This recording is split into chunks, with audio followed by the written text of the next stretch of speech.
Habang naglalakad si Tuper sa kalye, hawak ang tiyan niyang kumakalam, may nakita siyang isang basurahan. Agad niya itong pinuntahan. Nagsimulang maghukay si Tuper sa basurahan. Nagbabaka sakaling may tirang pagkain, kahit sirang tinapay, kahit tirang kanin. Basta may ipaglaman lang sa kumakalam na tiyan. Minsan, iniisip ko, bakit ganito ang buhay? Habang ang iba'y nagrereklamo sa ulam nilang paulit-ulit, ako'y masaya na kahit anong mahuhugot ko sa basurahan. At agad niyang kinuha ang tinapay. Tatanggalin ang dumi at kakainin ito ng dahan-dahan na para bang isang mahalagang pagkain para sa kanya. Ang iba, tinatapon ng pagkain. Pero para sa katulad kong wala, bawat butil ng kanin, bawat piraso ng tinapay ay isang biyaya na hindi ko hahayaang masayang. Kita mo naman sa mukha ni Tuper, gutom na gutom. Hindi mo aakalain na ilang araw na pala siyang gutom. Tuwang-tuwa si Tuper nang nakakain na siya ng isang pirasong tinapay.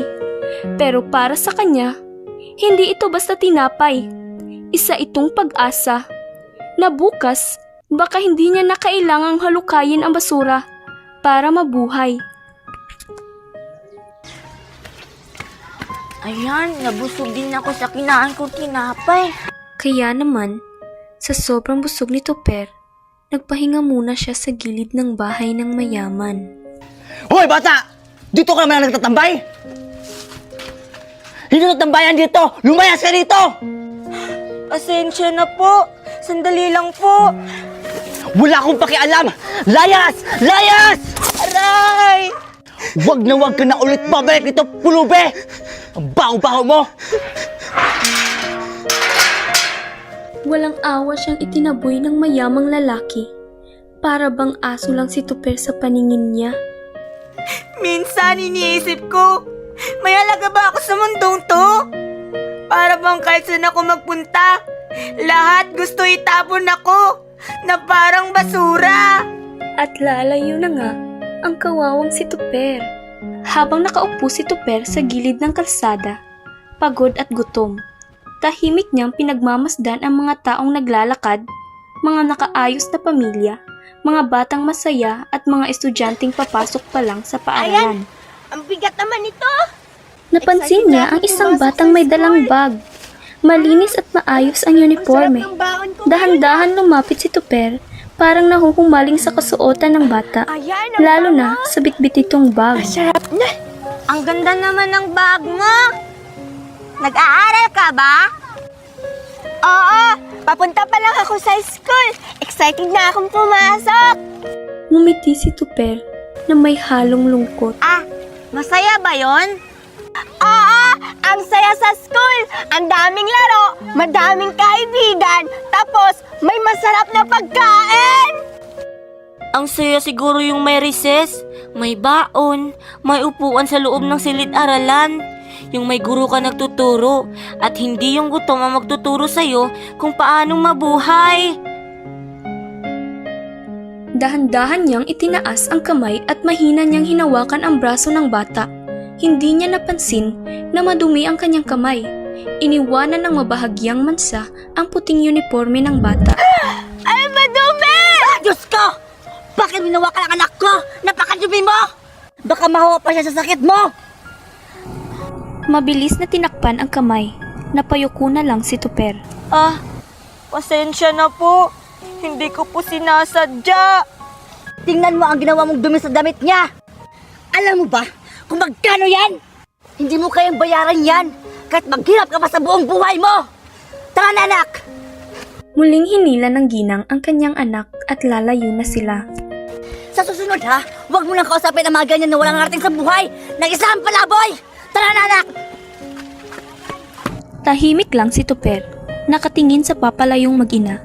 Tumingin siya sa kanyang mga kamay, madumi, puno ng alikabok at sugat. Hindi niya alam kung saang parte ng sarili siya dapat mahiya, sa pagiging marumi niya o sa katotohanang hindi siya kailanman naging katulad nila. Nanginginig ang labi niya, hindi na kayang pigilan ang pagbagsak ng luha. Iiyak na lang siya ng tahimik. Tititig sa langit na para bang naghahanap ng sagot. Pero wala siyang natanggap kundi isang malamig na hangin. Nay, gising ka na po, Nay. Ay, oh anak, andyan ka na pala. Nakahanap ka ba ng pagkain?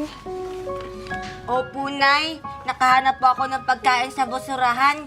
Hinugasan ko po ito. Dali, Nay, kain po tayo. Pasensya ka na, anak. Hindi kita maipagluto ng masarap na pagkain. Inay, okay lang po. Basta magkasama po tayo. Masarap na po lahat ng pagkain. Pasensya na talaga, anak. Hindi ako mayaman. Wala akong magagarang damit o masasarap na pagkain. Pero meron ako isang bagay na hindi kayang bilhin ng kahit sino. Isang inang mahal na mahal ako. At sa mundong puno ng panghuhusga, ito ang bagay na pinapahalagahan ko ng higit sa lahat. Kinaumagahan, tulog pa rin si Tuper sa gilid ng kalsada, habang ang mga sasakyang dumadaan ay walang pakialam. Isa-isang naglakad ang mga estudyante. May kanya-kanyang baon, may masayang kwentuhan, habang si Tuper, ni wala man ng panibagong damit o pantakip ng ginaw sa umaga. Habang natutulog si Tuper sa gilid ng kalsada, may biglang kumalapit sa kanya. Dahan-dahan siyang dumilat at bumungad sa kanya ang isang batang babae, naka-uniforme. Parang nakita dati. Ikaw ba yung batang may magandang bag? Yung tinanungan ko dati kung masaya ba sa school? Oo nga, no? Ikaw pala yung batang lumapit sa akin dati? Yung nahawakan ako? Tapos, nagalit si Mama? Oo, ako nga yun. Pasensya ka na talaga, ha? Hindi ko lang talaga mapigilan. Gusto ko lang naman sanang maramdaman yung mundo na meron ka. Okay lang yan. Di ko na rin sinabi kay Mama. Pero, lagi kitang naiisip simula noon. Bakit lumapit ka ngayon? Kasi, nakita kita ulit, natutulog ka pa rin sa kalsada. Wala ka bang bahay? Baka magkasakit ka niyan. Tapos, wala ka pang sapin, malamig pa naman. Wala talaga akong bahay. Kahit saan-saan lang ako natutulog. Yung tinatawag naming bahay, gawa lang sa sako. Pinagpatong-patong lang namin sa tabi ng basurahan. Yung mama ko lang ang natutulog doon. Tapos ako, dito na lang para hindi na kami magsiksikan. Napayuko na lang ang bata, tahimik, at ilang sandali.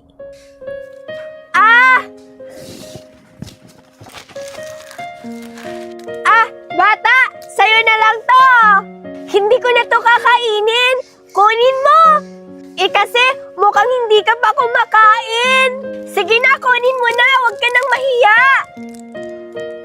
Salamat talaga, bata, ha? Alam mo ba, ilang taon na akong hindi nakakain ng ganito. Ang saya-saya ko ngayon. Kasi kahit ganito ako, may mga tao pa rin gustong bigyan ako ng mga pagkain. Ano ka ba? Simula ngayon, kaibigan na tayo. Talaga? Kaibigan na tayo? Kaibigan na tayo. Hala, lagot! Late na ako sa school. Mauna na ako, bata. Kasi may pasok pa ako. Sige, bata, alis na ako, ha? Sige, mag-ingat ka. Salamat sa pagkain, ha?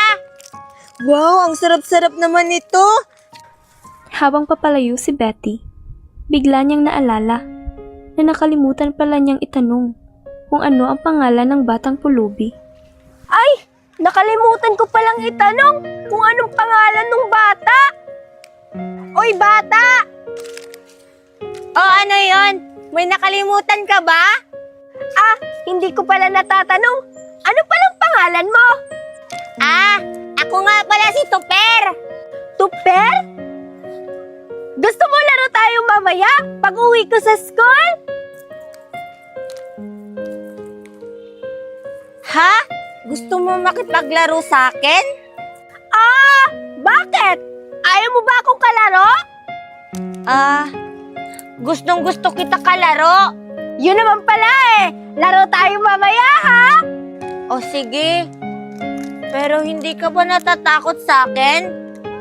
Tignan mo ako, oh. Ang dungis-dungis ko. Tapos, ang baho-baho ko pa. Hindi ka ba nang didiri? Hindi. Hindi naman ako nagbabase sa kung anong hitsura o amoy ng tao. Ang importante, magkaibigan naman tayo, di ba? Oo, magkaibigan tayo. Sige, Topper. Pasok na ako sa school, ha? Hanggang sa muli, Topper. Sige, Betty. Bye-bye. Salamat sa pagkain. Sa isang mundo kung saan ang pera ang sukatan ng halaga ng tao, may mga tulad ni Tupper na hindi man lang itinuturing na bahagi ng lipunan. Ate, pabili nga po ng isang kape. Ilan? Isa lang po. Tapos pasuyin na rin ng mainit na tubig. Wow! Ang bango ng tinapay! Kaso, wala akong pambili.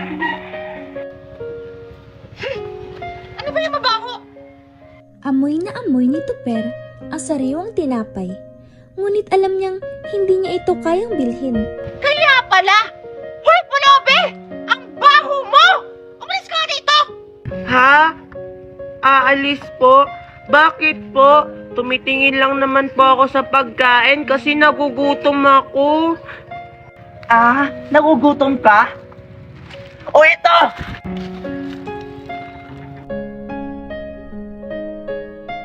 Ano ba kayo sa mga basura? Alis! Ang baho-baho mo! Ate, ano kung kasalanan ko sa inyo? Bakit niyo po ako binuhusan ng kape? Hindi ko naman kayo inaano.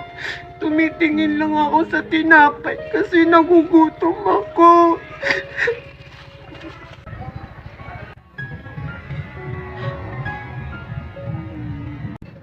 Mari, grabe ka naman. Kawawa naman yung bata. Habang ang ipay nagrereklamo sa pagkain sa kanilang hapag-kainan, Nak! Anak! Kain ka na doon. Binilhan kita ng Jollibee. Ha? Jollibee na naman? Mami naman eh. Jollibee na nga kahapon. Tapos, Jollibee na naman ngayon. Ayaw kumain.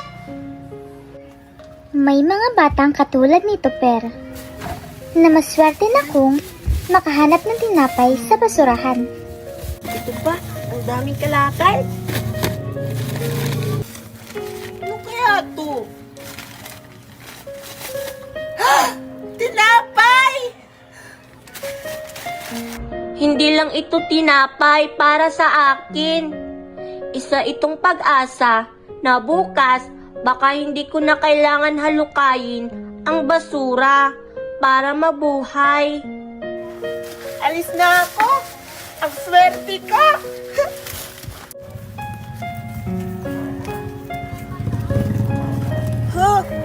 Wala nang buting makukuha. Ay! Kakain na muna ako! Ayan! Ang sarap ng tinapay! Ang bango-bango talaga! Kakain na ako! Ay! Nakalimutan ko. Hindi pa pala kumakain si nanay. Ibibigay ko na lang to sa kanya.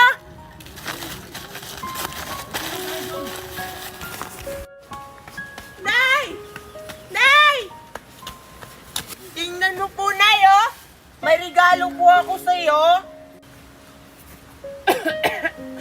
O, ano yun, anak? Anay, alam mo ba, Nay, habang nangangalakal ako kanina, nakakita ako ng tinapay. Tingnan mo pa, ha? Sigurado po ako, Nay. Gutom na po kayo. Sige, Nay, kainin niyo po to para po may lakas ka po. Salamat, anak. Ikaw, anak, kumain ka na ba? Kanina ka pa nangangalakal. Ako po? Opo, Nay. Tapos na po akong kumain. Tsaka alam niyo po ba, Nay, kanina, binigyan po ako ng babae ng hotdog. Busog na busog po ako. Ang sarap-sarap. O sige, Nay, kainin niyo na po to para gumaling na po kayo sa sakit niyo. Talaga, anak? Oo po, Nay. Kaya po kainin niyo na po to para po lumakas na po kayo. Maraming salamat, anak, ha? Pasensya ka na, anak. Hindi makapagtrabaho ang nanay. Hindi pa kasi ako gumagaling sa sakit ko. Huwag pa kayo mag-alala, Nay. Di bali po, pag nakabenta na po ako ng kalakal ko, bibilan po kita ng gamot para po gumaling na po kayo sa sakit nyo. Hindi pinili ni Tuper ang ganitong buhay. Pero natutunan niyang pahalagahan kahit ang mumunting biyaya.